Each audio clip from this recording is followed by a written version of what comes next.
ಇವತ್ತು ನೀನು ತುಂಬಾ ಮೌನವಾಗಿದ್ದೀಯಾ? ನನಗೆ ಅನ್ನಿಸ್ತಾ ಇದೆ, ಇವತ್ತು ಕಾಡು ಏನೋ ಹೇಳ್ತಿರುವಂತೆ ಅನ್ನಿಸ್ತಾ ಇದೆ.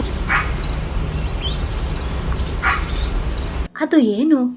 ಅದು ಗಾಳಿಯ ದೀಪ. ಕಾಡು ತನ್ನ ಆಸೆಗಳನ್ನ ಗಾಳಿಗೆ ಹೇಳಿದಾಗ ಅವು ದೀಪಗಳಾಗಿ ಹಾರ್ತವೆ ಆಗ ನಾವು ಕೂಡ ನಮ್ಮ ಮನಸ್ಸಿನ ಆಸೆಯನ್ನ ಹೇಳಬಹುದಾ? ಹೇಳಬಹುದು, ಆದ್ರೆ ಮಾತಿನಿಂದ ಅಲ್ಲ, ಮನಸ್ಸಿನಿಂದ.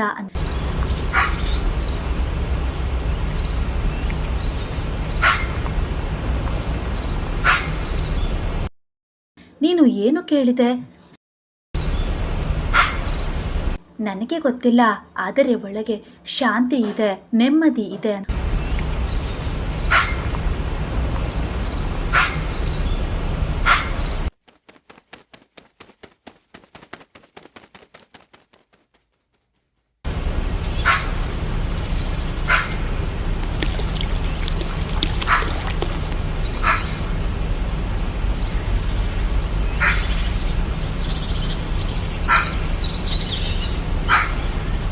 ಅವು ಬೀಳ್ತಾ ಇವೆಯಾ?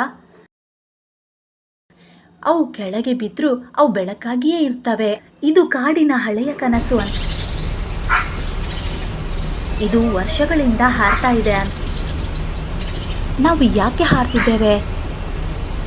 ನಾವು ದೀಪಗಳನ್ನು ಹಿಂಬಾಲಿಸ್ತಾ ಇಲ್ಲ, ನಮ್ಮೊಳಗಿನ ಬೆಳಕನ್ನು ಹುಡುಕ್ತಾ ಇದ್ದೇವೆ.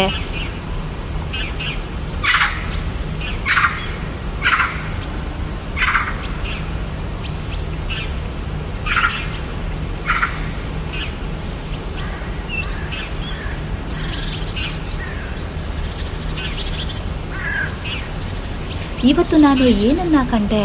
ನೀನು ಗಾಳಿಯ ದೀಪವನ್ನ ನೋಡ್ಲಿಲ್ಲ, ನಿನ್ನ ಮನಸ್ಸಿನ ಬೆಳಕನ್ನ ಕಂಡೆ.